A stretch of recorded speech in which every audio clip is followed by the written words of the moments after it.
dapat berkenalan malam ini dengan pengurusi kita Ustaz Syakir, dan saya terus terkenang memori saya dengan ayah beliau almarhum Ustaz Nur Azli Musa. Ketika saya sempat bersama dengan beliau masuk ke Gaza tahun 2010. Ketika itu selepas perang, dan kami sempat melawat dan mengunjungi Al-Syahid Syekh Ismail Haniyeh di rumah beliau di Camp Shataq di utara Gaza berdekatan dengan Jabaliyah. Dan hari ini tuan-tuan, di utara Gaza, di Jabaliyah dan sekitarnya, saya baca satu posting dalam Facebook pada petang tadi. Ada seorang sahabat daripada Gaza menulis, kami sudah kehabisan kain kafan untuk kami kebumikan jenazah-jenazah syuhada di kawasan di perkampungan kami ini, dan kami hanya membalut jenazah-jenazah ini dengan plastik-plastik yang ada di timbunan-timbunan runtuhan bangunan yang telah dimusnahkan oleh tentera Zionis kejam jahat Israel ini. Dilaporkan di utara Gaza ketika ini ratusan bahkan ribuan yang terpaksa mengatur panjang berebut-rebut hanya untuk mendapat sebuku roti untuk dibawa balik ke rumah untuk diberi kepada anak-anak. Keadaan yang sangat-sangat dahsyat, kemanusiaan yang tidak lagi dapat digambarkan. Bagaimana Israel dengan targetnya untuk nak menghapuskan keseluruhan gerakan Hamas yang hari ini tuan-tuan kita telah pun menzahirkan kesedihan kita selepas lebih setahun Taufanul Aqsa, ketika mana kita menzahirkan kesedihan kita kematian Al-Syahid Yahya Sinwar hari yang ke-374 selepas Taufanul Aqsa. Beliau telah terkorban ketika peperangan, ketika beliau bertempur secara bersendirian di wilayah Rafah bersempadan dengan Mesir, bersempadan dengan Rafah Mesir itu, yang tuan-tuan sendiri melihat, menyaksikan beliau telah berjuang sehingga ke titisan darah terakhir. Ketika beliau berseorangan dikepung oleh tentera Israel dengan kereta kebal, ketika dua orang pengawal yang bersama dengannya pada awal itu telah terkorban. Sebelum itu, ketika diceritakan, ketika tembakan pertama melalui kereta kebal itu terkena dengan tangannya, hancur sebelah tangannya, beliau terus bertahan. Dalam satu runtuhan rumah, beliau mengambil kabel elektrik yang terputus itu, ikat tangannya supaya tidak berlaku pendarahan tangan yang telah hancur itu. Ketika beliau duduk di atas kerusi yang kita lihat fotonya itu, beliau sempat memegang sebatang kayu untuk memusnahkan sebuah drone yang sedang melihat gerakannya, dan selepas itu beliau ditembak sekali lagi oleh kereta kebal sehingga hancur kepalanya, dan beliau syahid di situ.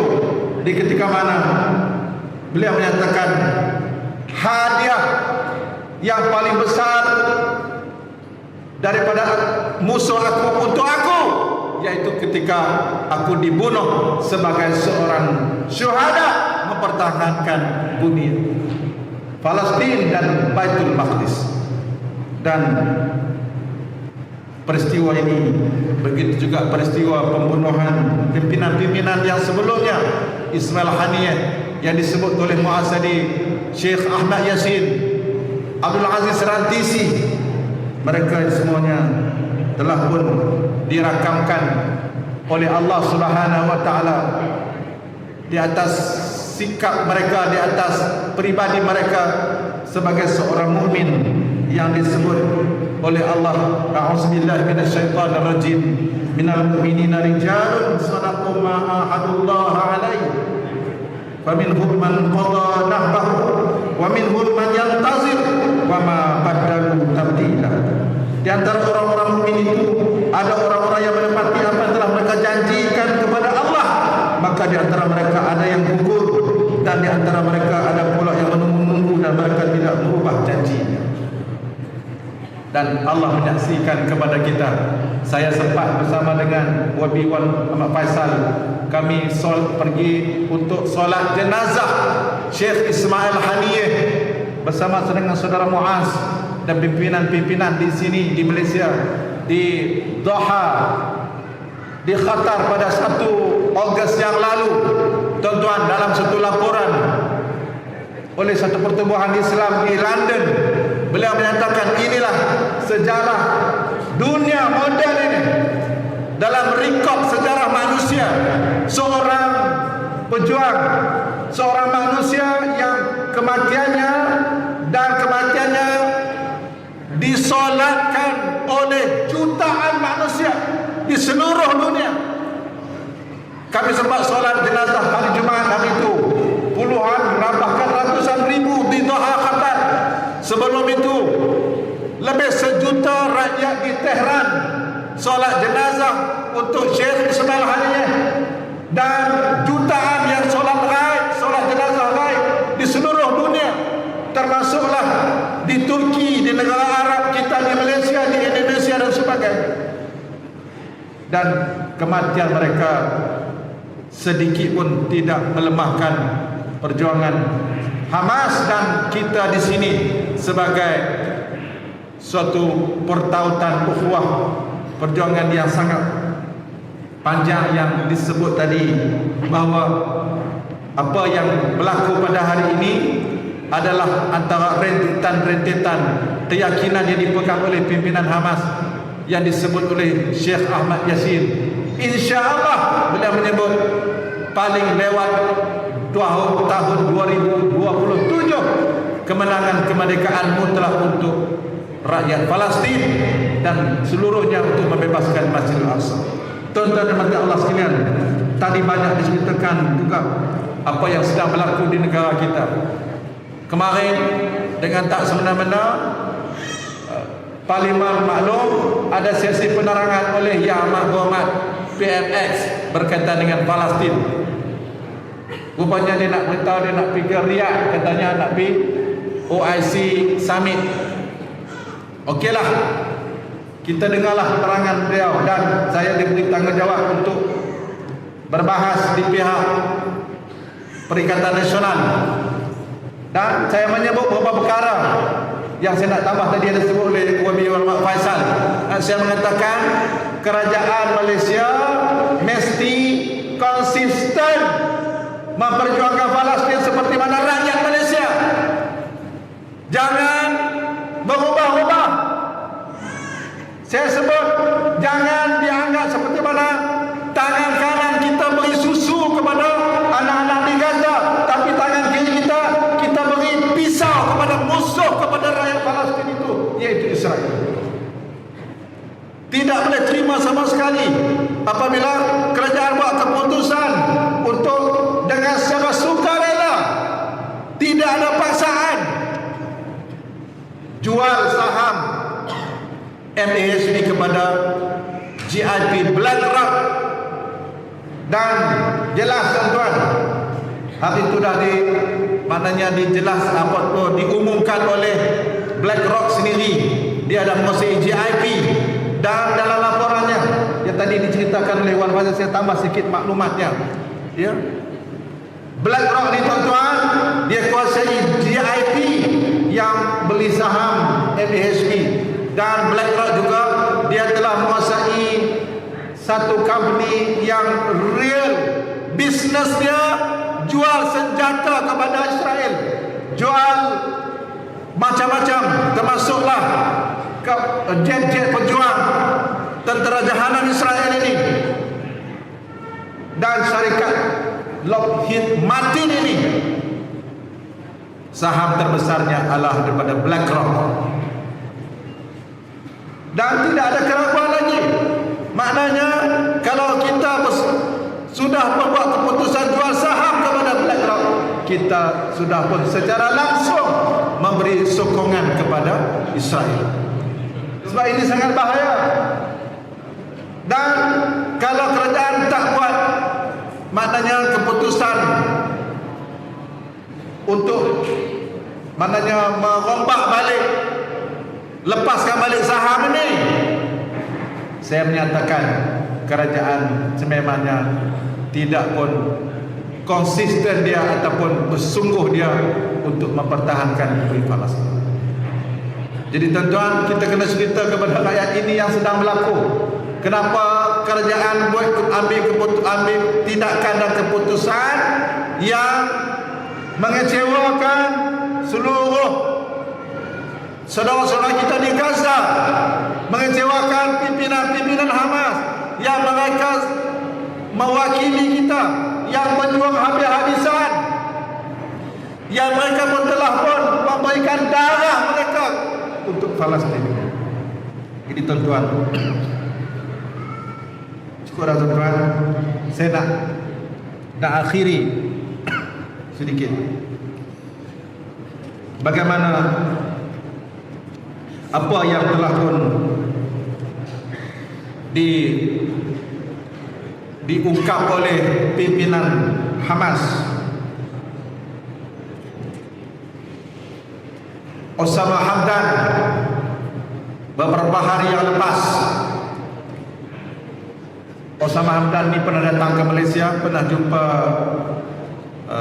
pimpinan-pimpinan PAS dan pernah bertemu dengan ahli parlimen kita di parlimen sendiri, dan beliau telah mengungkap, telah mendedahkan satu kisah cerita 2 minggu sebelum terbunuhnya Syahid Yahya Sinwar. Syahid Yahya Sinwar telah pun menulis surat kepada pimpinan-pimpinan Hamas yang lain, menulis surat kepada rakyat dan beberapa orang di Gaza itu sendiri. Beliau menulis dengan satu kata-katanya, kita harus menyadari sesungguhnya peperangan ini mungkin akan berlangsung lebih lama dari yang diharapkan banyak orang. Tapi semakin lama, semakin dekat kita dengan kemerdekaan, insya-Allah, dan semakin dekat dengan runtuhnya entiti penjajah ini dari tanah air kita. Jadi persiapkanlah diri anda untuk perang yang panjang melawan penjajahan ini, yang dengannya kita akan merdeka dan akan membuka pintu Baitul Maqdis, insya-Allah. Ini surat terakhir Yahya Sinwar kepada pimpinan-pimpinan Hamas. Israel dan Amerika menganggap pembunuhan Yahya Sinwar akan melenyapkan Hamas, dan kita mengatakan, dan saudara kita mengatakan, tidak sama sekali mereka dapat menghapuskan Hamas, kerana seluruh umat Islam yang cintakan syahid ini, yang cintakan janji-janji Allah Subhanahu Wa Taala, mereka semua adalah Hamas yang akan meneruskan perjuangan yang telah dibawa oleh Syahid Yahya Sinwar dan pimpinan-pimpinan yang sebelumnya. Saudara-saudara kita di Gaza, tuan-tuan, walaupun dalam keadaan mereka sebagiannya telah dilupakan oleh umat Islam yang leka, yang alfa, dilupakan oleh negara-negara umat Islam yang lebih lunak dengan Amerika, yang lebih lunak dengan Israel, tetapi mereka sedikit pun tidak merasai keperitan itu untuk melunturkan perjuangan mereka. Saya sedikit terakhir, satu waktu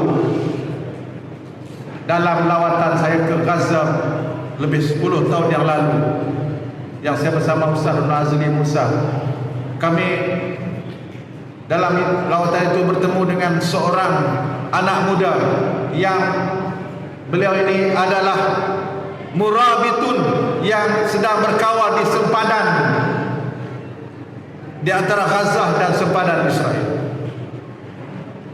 Di waktu Ramadan, ketika rombongan dari Malaysia bertemu dengan murabitun di sempadan ini,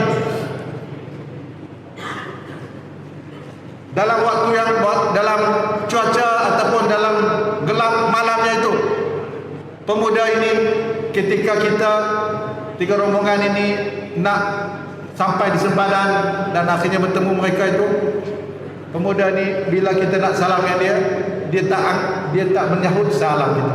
Kita suruh tangan nak salam dengan dia, tiba-tiba dia buat tak tahu je. Dia tak mau suruh salam dengan ahli rombongan. Jadi ahli rombongan ni yang kita di Malaysia ni terkejut sebab apa dia tak mau salam dengan kita. Kita tak nampak pun maknanya wajahnya itu cara jelas sebab dalam gelap. Nampak cahaya-cahaya handphone saja.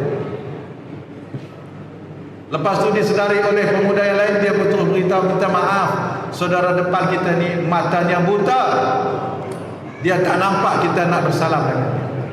Maka kita terus pergi berpegang dengan tangannya dan berpeluk dengannya, dan dia mengatakan, Masya Allah, ahlan wa sahlan wa marhaban, saudara aku dari Malaysia, aku mohon maaf kerana aku tidak melihat wajah kamu. Dan ketika itu beliau dengan senjatanya, beliau dan bertanya kepadanya, kenapa saudara berada di sini dalam keadaan mata saudara buta? Maka beliau menjawab, malam ini adalah giliran aku untuk berkawal menjaga sempadan. Dan aku berada di sini karena aku ingin menuntut janji. Ketika mana aku mengatakan tidak adil bagi aku, ketika mana Allah hanya menghantar kedua biji mata aku ke dalam surga terlebih dahulu, sedangkan jasadku seluruhnya belum lagi bersama dengan kedua biji mata aku yang telah masuk ke dalam surga ketika satu malam aku ditembak dalam satu serangan oleh tentera Israel ini. Kedua biji mata aku telah buta dan aku menunggu-nunggu di saat seluruh jasad aku ini masuk ke dalam surga bersama kedua biji mata aku. Inilah pemuda-pemuda yang nak dihapuskan oleh syaitan Israel ini, dan kita menyatakan tidak sama sekali, dan mereka akan terus hidup untuk perjuangan yang panjang ini. Dan tuan-tuan, insya-Allah mudah-mudahan majlis kita pada malam ini serba sedikit untuk kita mengatakan saudara-saudara kita di sana yang jauh lebih 7,000 km di Gaza itu, kita di Malaysia khususnya, kita ahli-ahli jemaah kita, ahli-ahli parti kita, sama ada Perikatan Nasional, PAS, Bersatu dan sebagainya ni, kita sedikit pun tidak melupai kesengsaraan dan perjuangan yang sedang mereka wakili untuk diri kita semua.